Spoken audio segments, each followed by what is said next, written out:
Greetings, YouTube. So I saw on a message board the other day a topic dealing with like tropes and things that people do that just become standard operating procedure in their games, their particular gaming group.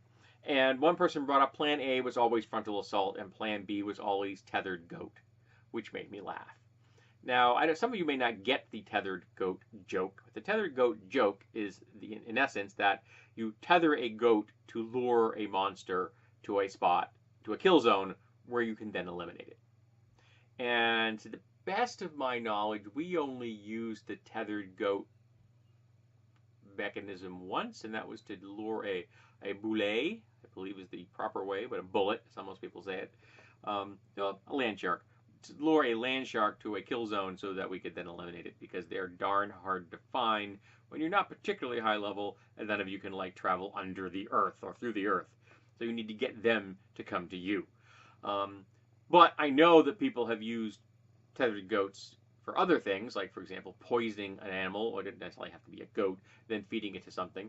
That's a common tactic. Or strapping poison to the animal, not necessarily poisoning the animal itself.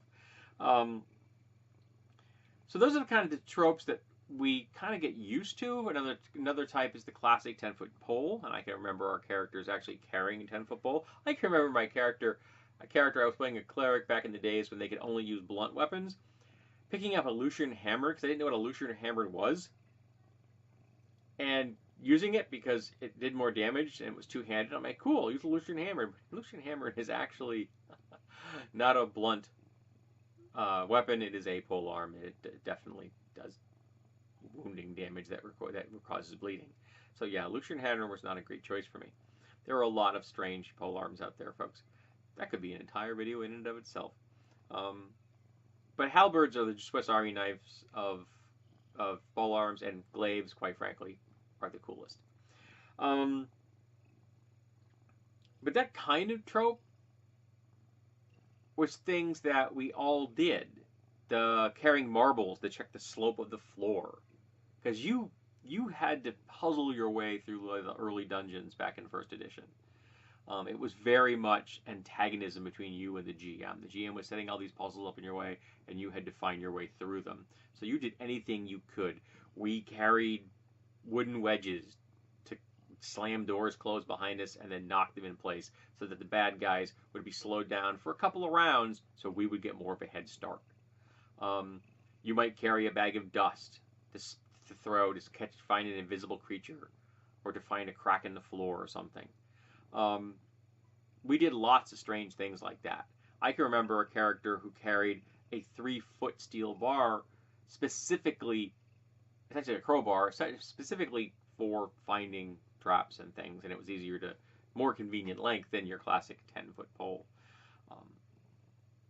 Because remember, back in those days, the corridors to dungeons were almost always exactly 10 feet wide. There's a cat here bothering me.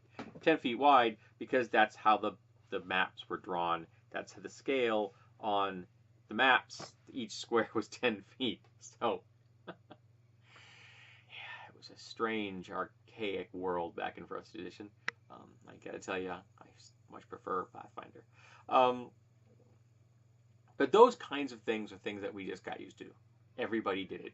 Everybody fell into that trope. Someplace in my room, there is that green thing over there, right behind the flag. I think that's the character sheet I have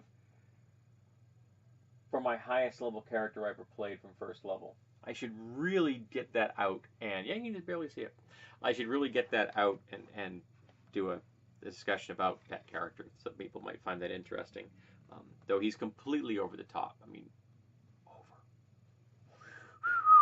over the top. We nicknamed our group the Demigods Incorporated.